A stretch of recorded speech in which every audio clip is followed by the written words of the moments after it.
யோ பெரியவனா நீ மனசுல என்ன நினைச்சுக்கிற? கொஞ்சமாவது செய்யற வேலைக்கு நேர்மையா இருக்க வேணா?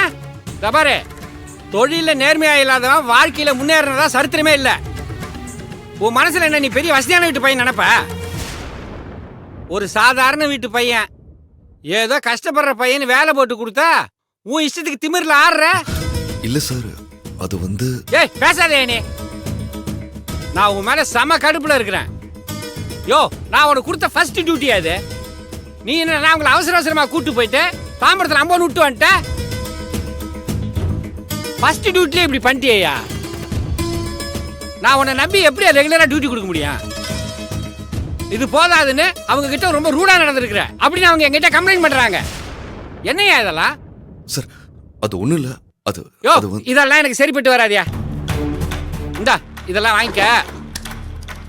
உன் லைசன்ஸ், ஆதார் கார்டு இந்த வச்சுக்க. நீ கிளம்பு. யோ சாவி குடியா? நீ தேவையே இல்லை, சரிப்பட்டு வர மாட்டேன். சாவி குடியா?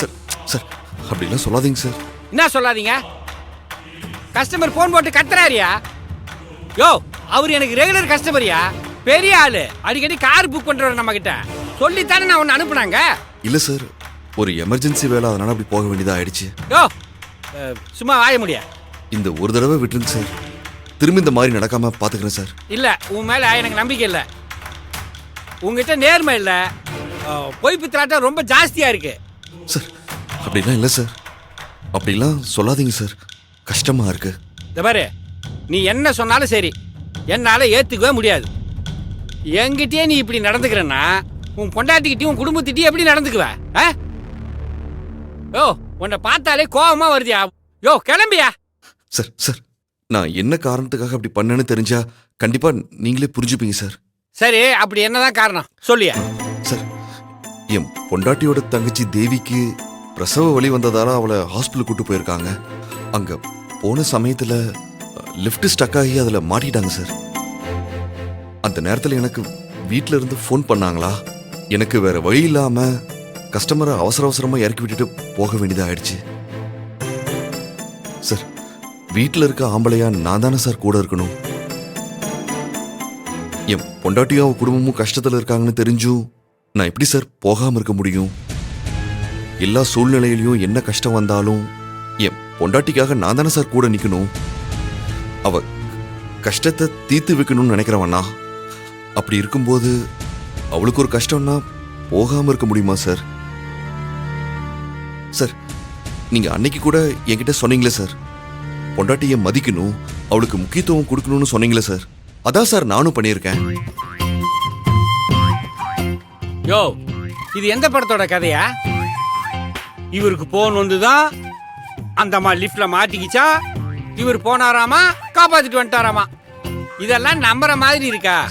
ஆமா, நேத்து நைட் ஏதாவது தெலுங்கு படம் பாத்தியா? இல்ல சார், நான் உண்மைதான் சார் சொல்றேன்.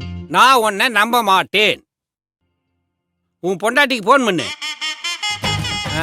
பேர் என்ன, கனகாவா? இல்ல சார், கயல். கயல்.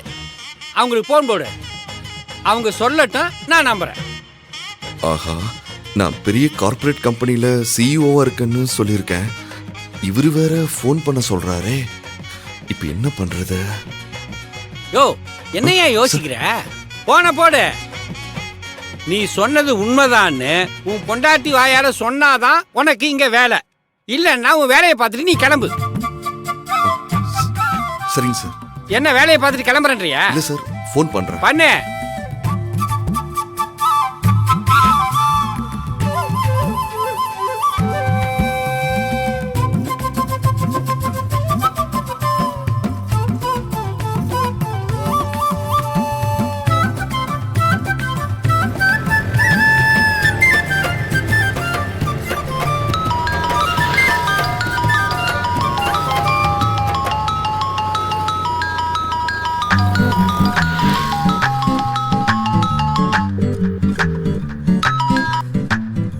சொல்லு எழில். கயல், ஒரு நிமிஷம் இரு. என்னோட ஆபீஸ் சீஃப் உங்ககிட்ட பேசணுமா? சீஃபா? ஏன், என்னாச்சு? அவரையே என்கிட்ட பேசணும்? சும்மாதான், பேசு. சரி கூட, நான் பேசுறேன். ஒரு நிமிஷம் சார், என் ஒய்ஃப் லைன்ல இருக்காங்க, பேசுங்க. ஹலோ, வணக்கம்மா, நல்லா இருக்கீங்களா? வணக்கம் சார், நல்லா இருக்கேன். நீங்க எப்படி இருக்கீங்க? நல்லா இருக்கேன் நல்லா இருக்கேன். ஆமா, உங்க வீட்டுக்காரு ஒரு கதை சொல்லிட்டு இருக்காரு, உண்மையா என்னன்னு தெரியல. அதான் உங்ககிட்ட கன்ஃபார்ம் பண்ணிக்கலான்னு கால் பண்ண சொன்னமா. கதை சொல்லிட்டு இருக்காரா? என்னமோ உங்க தங்கச்சிக்கு பிரசவ வலி வந்துச்சாமா, அந்த அம்மா ஆஸ்பத்திரியில் இருக்கிற லிஃப்ட்ல மாட்டிக்கிச்சாமா, சார் வந்தா காப்பாத்தினாராம.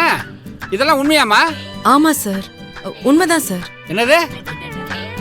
ஆஹா, கையில் என்ன சொன்னான்னு தெரியலையே, இவர் இப்படி பார்க்கறாரு. சரி, என்ன குழந்தைமா? நார்மல் டெலிவரி தானே? நார்மல் டெலிவரி தான் சார், ஆண் குழந்தை. நல்லதுமா. உன் புருஷன் அப்ப சொன்னது உண்மைதான். நீங்க சொன்னதெல்லாம் நான் நம்புறேன். நான் எதுக்கு போன் பண்ணேன்னா, கஸ்டமரை பாதியிலே விட்டுட்டு வந்துட்டாரு,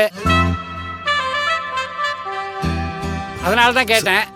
சரி சரி பரவாயில்லம்மா, இந்த அவர்கிட்ட கொடுக்குறேன். ஹலோ, இந்த பேசு சார். பேசிட்டு வந்தார். கையல், எழில் கார்ப்பரேட் கம்பெனி சீஃப்னு சொன்ன இவரு ஒரு மாதிரி சாதாரணமா பேசுறாரு.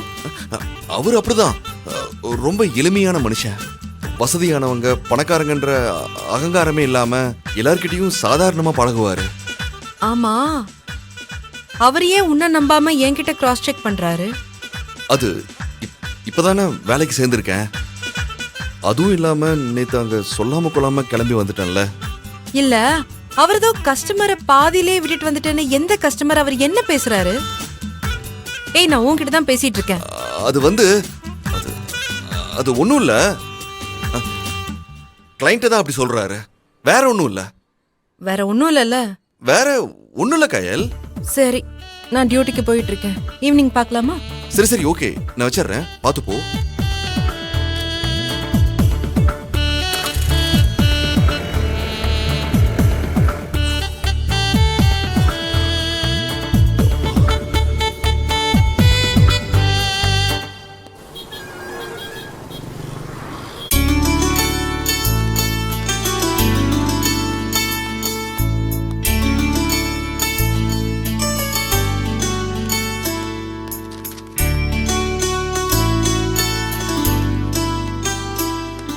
Good morning.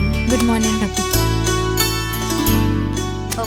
Geetha, hey Kayal, சீக்கிரம் வந்துட்டியா? ஆமா கயல், நீ இங்க தான் இருப்பேன்னு பார்த்தேன்.